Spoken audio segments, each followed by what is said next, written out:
तो सूर्य क्या है? सूर्य एक आग का गोला है और सूर्य जो है वो हम खुद, हमारा फिजिकल सेल्फ है।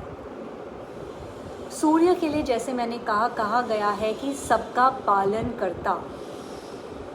अब जब सूर्य उगेगा तब हम अपने घर से बाहर जाएंगे, कमा के लाएंगे और जिनकी प्रति हमारी रिस्पॉन्सिबिलिटीज़ बनती हैं उनके प्रति जो हमें उनका पालन करना है उसका फ़र्ज़ तो हमें निभाना ही पड़ेगा। ये है सूर्य। और सूर्य जो बॉल ऑफ फायर, जो आग का जो गोला है, उसमें है गर्मी। और इस गर्मी से क्या उत्पन्न होता है? वैसे सूर्य के लिए कहा जाता है कि सूर्य के साथ शुक्र एंटी प्लैनेट है, सूर्य के साथ शनि एंटी प्लैनेट है, यानी उनके दुश्मन हैं। शुक्र का बलि का बकरा चंद्रमा बनता है। पर एक बात इस सृष्टि में जो चलती है वो है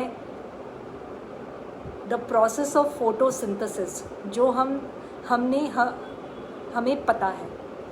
तो सूर्य जब निकलता है तो जब जो बीज ज़मीन के अंदर होता है उसे ग्रो करने के लिए, उसकी उत्पत्ति के लिए, शुक्र जो बीज का कारक है उसकी ग्रोथ के लिए, ताकि वो एक बुध यानी नबातात का राजा जो बुध माना गया है, हरियाली, ग्रीनरी, जो वेजिटेशन है जिसे हम कंज्यूम करते हैं, उसको उसके उत्पादन में वो मदद कर सकता है। तो सूरज की जो गर्मी है जो बीज के उगने में और उसके पौधा बनने में मदद करती है, तो उसका पालन पोषण हुआ जो हमारा पालन करता है। तो बीज के पौधे बनने तक की रिस्पॉन्सिबिलिटी सूर्य की ही है।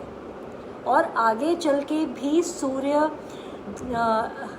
बीज से जो पौधा बना है, पौधे से जो पेड़ बना है, और उसके लाइफ स्पैन के लिए, उसके जीवन शैली में उसके निर्वाण करने के लिए सूर्य का उतना ही इम्पोर्टेंस है। सो जब हमारे हॉरोस्कोप में सूर्य शुक्र के साथ बैठे होते हैं तब ये कह दिया जाता है कि शुक्र मंदा हो गया, शुक्र को उसने मंदा कर दिया, मार दिया। बट ये कहना भी वाजिबी है कि अगर सूर्य है तो शुक्र है और शुक्र से बुध बना है। तो यहाँ पे बात आ जाती है एनर्जी मिक्सिंग की। अगर सूर्य का प्रपोर्शन, जो सूर्य जो गर्मी है, गर्मी पौधे को जला भी सकती है, बीज को मार भी सकती है, पौधा बनने तक की नौबत ही ना आए, ऐसे भी सिचुएशन हो सकती है। लेकिन ये एनर्जी जो है अगर उसको सही मायने में यूज़ किया जाए, सूर्य की एनर्जी को बैलेंस रखा जाए, तो सूरज जो पौधे को बनाने में जिसका बहुत मेजर रोल है वो अच्छा फल भी देगा। सूरज की जो गर्मी है वो चंद्रमा के पानी को उड़ा भी सकती है, लेकिन अगर सूरज की गर्मी बहुत बढ़ा न ली जाए, उसको बैलेंस्ड फॉर्म में रखा जाए, तो चंद्रमा का पानी जो है, सूरज और चंद्रमा मिलके, जो सेकेंड हाउस में सूरज और चंद्रमा साथ में होते हैं, सुबह के वक्त सूरज और चंद्रमा साथ में होते हैं, तो इसको, ये जो सिचुएशन होती है इसको कहते हैं highest form of subconscious mind. जो केतु का समय होता है, आप मान लीजिए 3 से 6, जब हमारा सबकॉन्शियस माइंड सबसे उच्च दर्जे का होता है। इसके साथ साथ ये भी कहा गया है कि सूरज जो है, जो आग का गोला है, उसमें जो लालिमा है वो मंगल की है। सूर्य उदय के समय और सूर्य अस्त के समय जब सूर्य की लालिमा होती है तब सूर्य मंगल नेक से सूरज सुबह के समय और सांझ को या इवनिंग को इसे मंगल बद का समय गिना जाता है। तो इसमें मंगल भी उपस्थित है, मंगल की एनर्जी भी सूर्य में शामिल है। और साथ ही साथ सूर्य का जो आकार है वो तो गोल है, और गोल आकार जो है वो है बुध का। तो बुध के दायरे में सूरज घूमते हैं मंगल की लालिमा लेकर, मंगल की एनर्जी लेकर। मंगल भी एक गर्म प्लैनेट है, जिसे हम द रेड प्लैनेट कहते हैं, और मंगल एक हॉट प्लैनेट भी है। सो सूरज में सूरज की गर्मी, मंगल की लालिमा, बुध के दायरे में घूमने का जो चक्कर है, जो उसका गोल अस्तित्व है, ये सब शामिल है। और सूरज ये भी है, लाल किताब में इसका भी वर्णन किया गया है कि जहाँ टेवे में चंद्रमा बैठे होंगे वहाँ पर सूरज जैसा टेवे में होगा वैसी एनर्जी प्रदान करेगा।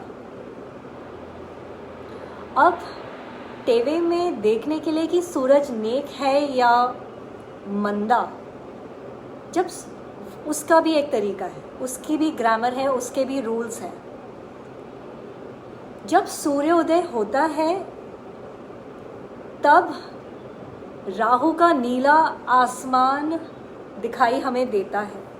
जब सूर्य अस्त होते हैं तब हमें शनि की अंधेरी रात में सारे चांद सितारे जो हम सुबह के वक़्त नहीं दिन के वक़्त नहीं देख सकते, वह हमें दिखते हैं। तो ये भी कहा गया है कि सूर्य जो है राहु के उत्पत्ति के कारक हैं।